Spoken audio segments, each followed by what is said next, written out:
इस वीडियो में मैं आपके साथ कार्बोरेटर ट्यूनिंग के जो भी सीक्रेट्स हैं वो आपके साथ शेयर करूंगा। एक वीडियो मैंने पहले बनाई थी जिसके अंदर मैंने YBR 125 की जो मेरी अपनी मोटरसाइकिल थी उसका टॉप स्पीड टेस्ट किया था और जो चेंजेस मैंने इसके अंदर की थी वो मैंने आपके साथ शेयर की थी। लेकिन डिटेल कार्बोरेटर ट्यूनिंग का मैंने कहा था। अनीक मुस्तफ़ा ख़ासतौर पर आपके लिए मैं ये वीडियो बना रहा हूँ और भी मुझे काफ़ी लोगों ने मुझे इसका कहा तो फिर मैं इसको शूट कर रहा हूँ। ये वाली बाइक जो मैं यूज़ कर रहा हूँ ये एक मेरे दोस्त हैं SM और उनकी भी सेम मोटरसाइकिल है, सेम मॉडल है, लेकिन उसके साथ स्टॉक में मसला है। मैंने एक बार उसका प्री टेस्ट किया और अभी मैं इसके बाद जो सेटिंग मैं आपके साथ शेयर करूँगा उसके बाद मैं आपको उसका रिज़ल्ट बाद में शो करूँगा कि उसका क्या रिज़ल्ट था। इसके अंदर मैं सिर्फ कार्बोरेटर ट्यूनिंग कर रहा हूँ। मैंने अपने बाइक के अंदर 15T का स्प्रॉकेट जो अगला गरारी का सेट होता है वो मैंने अगला वाला 15 दांतों वाला लगाया हुआ है, लेकिन इसके अंदर स्टॉक है तो देखते हैं इसका क्या रिज़ल्ट आता है। ये मैं मेरे एक दोस्त हैं SN, उनकी मैं YBR लेके आया हूँ और मॉडल मेरे ख्याल में इसका भी 2016 या 17 है। सेम प्रॉब्लम है इसके साथ और मैं भी इसको खोलने के आपको स्टेप्स बताऊँगा। उसमें से हमें सबसे पहले जो चाहिए वो 10 मिलीमीटर का स्पैनर चाहिए। स्पैनर से मैं इसको पहले खोलूँगा, दोनों तरफ से इसको पुश करके और इस तरफ को ड्रैग करके हमने इसको बाहर निकाला। अब इसके अंदर दो बोल्ट हैं, एक इधर और एक नीचे, इसको हम लूज़ करेंगे। इसको यहाँ से लूज़ करना है हमने, ये क्लिप लूज़ किया तो इसको यहाँ से ये वाला क्लिप हमने लूज़ किया और इसको हमने साइड पे करना है। ये फ्यूल लाइन आ रही है इसको तो हम यहाँ से डिस्कनेक्ट करेंगे, इधर से इसको डिस्कनेक्ट कर देंगे और ये हमारा कार्बोरेटर अब यहाँ से लूज़ करके अब ये बाहर आ जाएगा।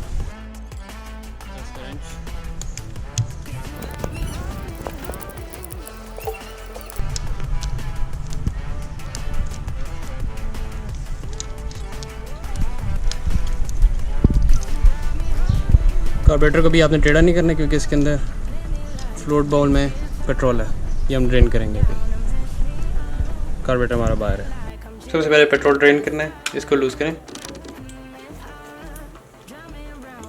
काफ़ी।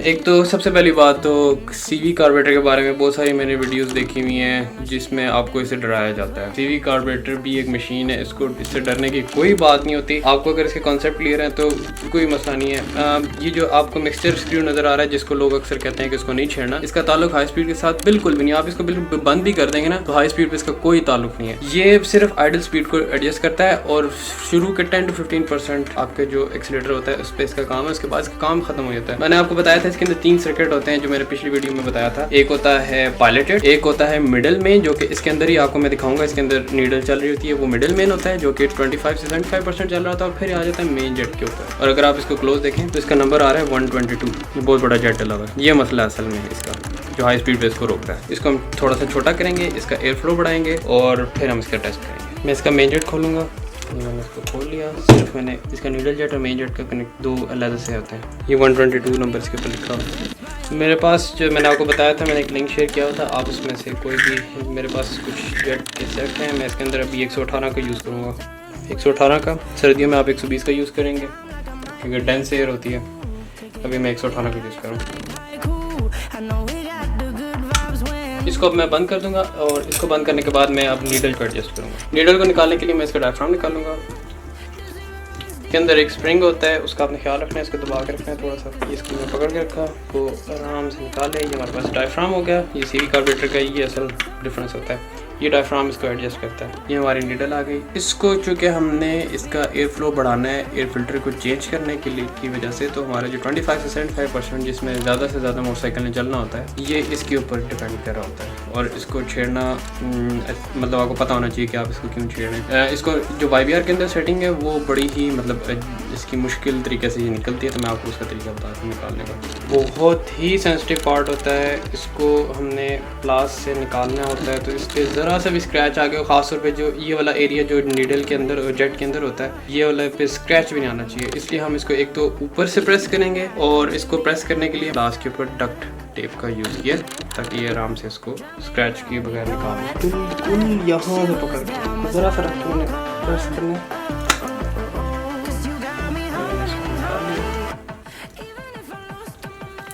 बिल्कुल उल्टा करके ये स्प्रिंग, ये वॉशर, स्प्रिंग का भी ध्यान रखना है, इसको आप साइड पे करना है। और ये जो लॉक है, इस लॉक को हमने यहाँ से उतार के इधर एक स्टेप नीचे कर देना है, ये लिफ्ट हो जाएगा और फ्यूल की सप्लाई से एक स्टेप ज़्यादा हो जाएगी। एक से ज़्यादा नहीं करना, मैंने टेस्ट किया हुआ है, बिल्कुल लास्ट पे कर देंगे तो बाइक बैठ जाएगी, वो ओवर हो जाएगा पेट्रोल। तो इसको उतारा मैंने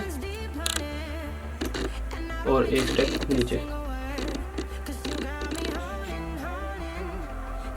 इस तरह हम नीडल को फ्यूल बढ़ा सकते हैं।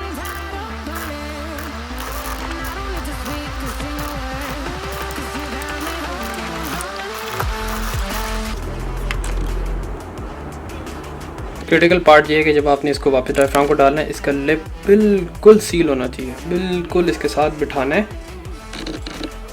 ये यहाँ से बिल्कुल देखने कहीं से लीकेज ना हो किसी किस्म की। इसको टेस्ट करने का भी मैं तरीका बता देता हूँ। यहाँ पे मैं रख के हवा को ब्लो करूँगा तो ये इसको उठना चाहिए, अगर ये उठ रहा है तो इसका मतलब ठीक है।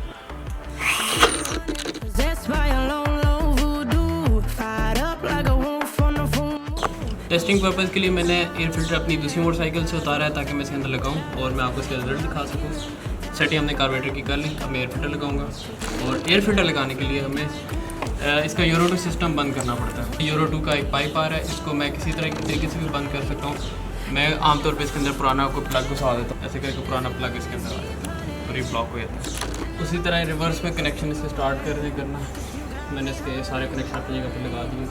ये दो बेशक ओपन रहे। ये ब्लो पाइप होता है, इसका मकसद ये होता है कि इंजन में से एयर फिल्टर सक कर लेता होता है जितनी भी मॉइस्चर होता है इंजन में से, तो इसलिए इसका पाइप लगाया था। इसको फ़िलहाल मैं ओपन रख रहा हूँ, इसको भी आप बंद कर सकते हैं।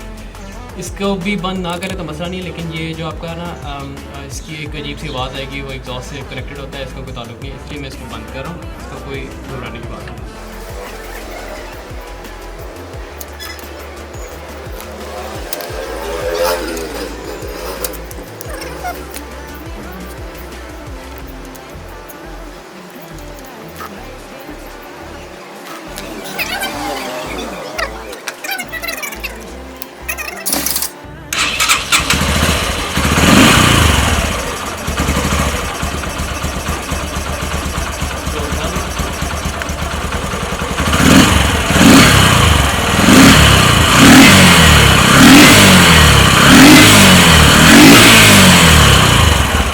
आपको मैंने बताया था कि इससे आपकी थोड़ी सी आवाज़ ज़्यादा होती है, अच्छी आवाज़ है, मुझे तो पसंद है ये वाली आवाज़। इसकी ना कार्बोरेटर से भी आवाज़ आती है, ऐसा लगा ट्विन सिलेंडर मोटरसाइकिल।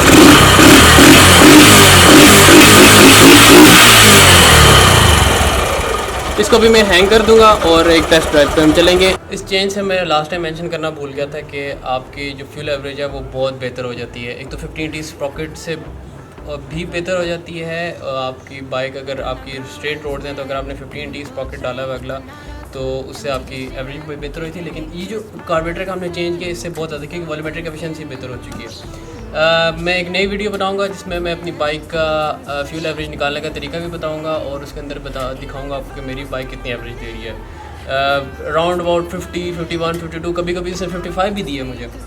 मैं आधे टैंक में लाहौर जब पहुँच गया था इसके ऊपर, तो मैं आपको इसका वो वीडियो बनाऊँगा।